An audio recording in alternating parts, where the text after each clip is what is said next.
Quand j'ai été abordé par Greenman, j'ai été séduit par le produit en priorité. Et puis à force de connaître les gens qui y travaillent, j'ai été aussi séduit par les gens qui travaillent. Et du coup, je pénètre un peu plus la stratégie de la SCPI. Et du coup, voilà, mon partenariat, il est axé sur une relation personnelle et une relation commerciale, toutes deux liées dans on va dire, bénéfiquement.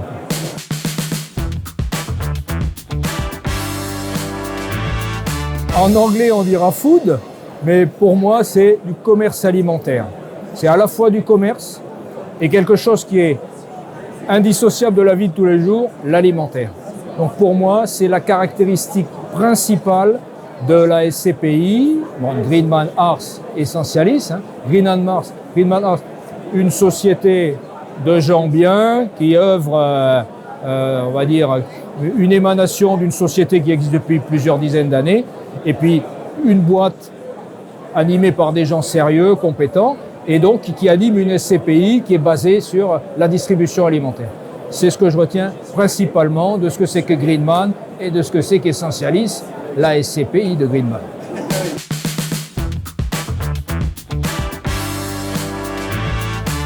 J'aime la diversification, donc je vante à mes clients la diversification interne des SCPI. Néanmoins, on pourrait dire Greenman Ars Essentialis, c'est une SCPI à thématique pointue, donc il y a moins de diversification. Eh bien, pas du tout. Malgré tout, on a une diversification géographique, la France, l'Allemagne.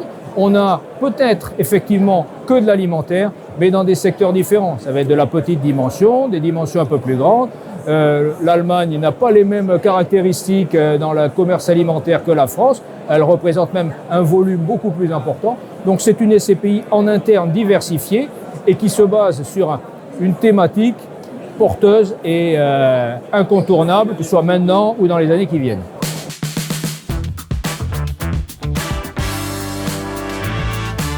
Pour moi,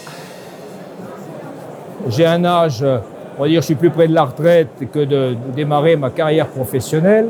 J'aurais bien aimé, quand j'avais 20 ans, 22 ans, 25 ans, que l'on m'explique comment créer un patrimoine qui produit du revenu, mais je prends un exemple très concret.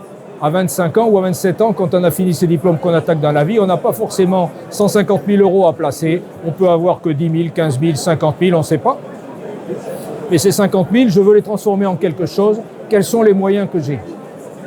Une société civile de placement immobilier, c'est un élément, pour moi, indispensable d'un patrimoine. J'appelle ça, dans l'armée, on appelait ça un fond de sac. C'est ce qu'il y a au fond du sac qui nous permet de survivre. Bien, une SCPI, ça va être du patrimoine, je mets 10 000, mais si je mets 100 euros par mois pendant 30 ans, eh bien, j'aurai un volume qui produira du revenu ad vitam aeternam. C'est pour ça qu'il faut choisir une SCPI diversifiée avec ou une thématique forte, quelque chose qui va perdurer.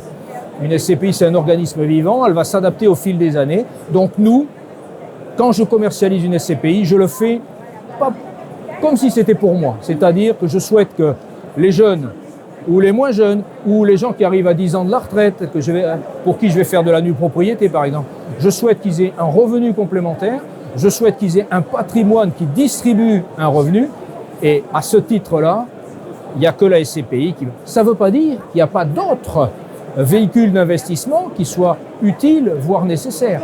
Mais la SCPI, c'est un organisme, une entité vivante, c'est un véhicule d'investissement qu'il est nécessaire d'avoir dans son patrimoine.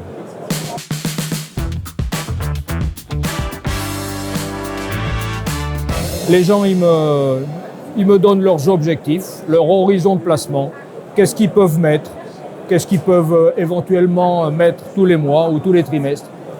Et je leur explique qu'est-ce qu'il faut avoir à minima pour les résultats qu'ils souhaitent obtenir. Ensuite, Essentialis, c'est très simple, je l'ai dit tout à l'heure, je l'ai répété, je le répète tout le temps, c'est du commerce alimentaire.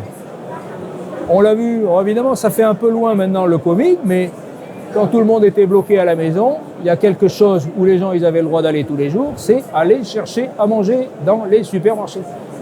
Même pendant les crises, curieusement, les gens mangent et ils vont se déplacer et ils continueront à se déplacer. Et même si le commerce alimentaire évolue, eh bien, il faudra de l'entreposage, du stockage, des zones de vente liées au commerce alimentaire. Donc j'explique aux gens qu'en France, il y a de gros acteurs, Carrefour et d'autres, que ces acteurs, ils se partagent un marché et que leurs revenus annuels sont plutôt en progression.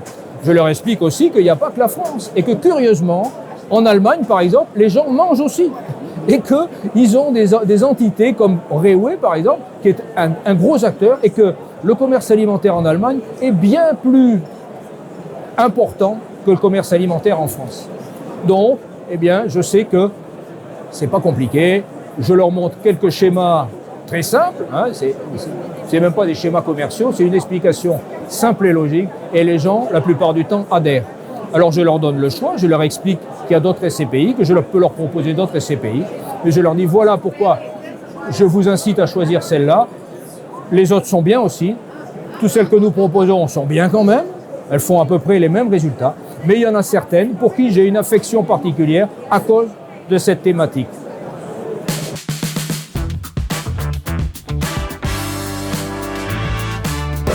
C'est pas important, c'est vital. Et je tournais la tête parce que je voulais voir l'expert en chef, c'est Abhishek, votre boss. Ce gars-là, quand on l'écoute parler, on a la mâchoire qui se décroche. Il maîtrise le sujet, il anticipe, et il prévoit plusieurs mois à l'avance l'intégration de nouveaux actifs. Il réfléchit et quand il expose lors des webinaires ou quand je le vois en direct, quand je me rends dans vos locaux à Paris, eh bien, je suis toujours bluffé.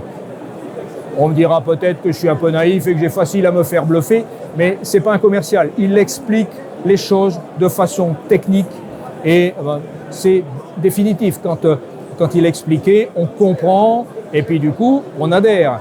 Les gens qui n'adhèrent pas, c'est soit qu'ils sont réfractaires à toute forme de SCPI, ça arrive, hein, j'en ai vu une personne l'année dernière, surtout les clients que j'ai vus, mais la plupart du temps, quand on l'écoute parler, on ne peut qu'adhérer, le concept est parfait, la stratégie, elle est expliquée, on comprend, et puis quand c'est mis en musique au travers de la SCPI et qu'on voit que c'est une boîte qui est lancée depuis janvier 2022 et qui en juin 2023 a déjà pris 3%, l'appareil est passé de 200 à 206, on comprend que la stratégie, elle est fiable puisqu'elle a déjà commencé à porter ses fruits et que l'intégration de nouveaux actifs au fur et à mesure des collectes va faire que amplifier ce phénomène.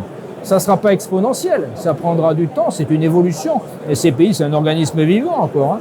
Il grandit avec ses associés. Et chaque année, il y a plus d'associés. Et voilà. Donc, l'expertise essentialiste, elle est parfaite. Je vois Abhishek qui arrive. Voilà, c'est un gars qui est carré, il sait ce qu'il dit, il connaît ses sujets, il connaît la thématique et il a des rapports avec les locataires en tant que propriétaire. Donc, tout ça, c'est de l'expertise que ne voit pas forcément l'associé, mais qui peut percevoir au travers des webinaires si les associés regardent les webinaires. Il faut.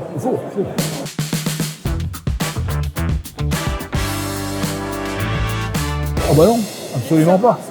Absolument pas. Mes stagiaires, là, derrière, je vois mon alternant et puis mon stagiaire, ils sont jeunes. Et j'ai confiance en eux parce que je sais de quoi ils sont capables. C'est pas la jeunesse qui va empêcher l'efficacité, bien au contraire, à condition que derrière, il y ait cette fameuse expertise dont on parlait il y a 2 secondes. Si l'expertise est là et que, voilà, dans tous les cas, un jour, il faut commencer, il faut mettre un pied. On achète un premier immeuble, puis un deuxième, puis un quatrième, puis un 10e. C'est une évolution.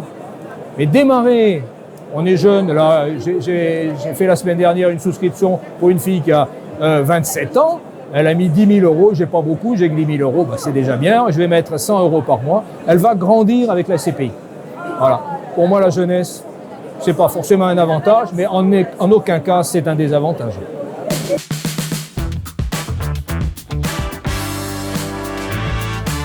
J'aime pas caractériser les gens, mais c'est efficacité, dynamisme et compétence, ou plutôt compétence, dynamisme et efficacité.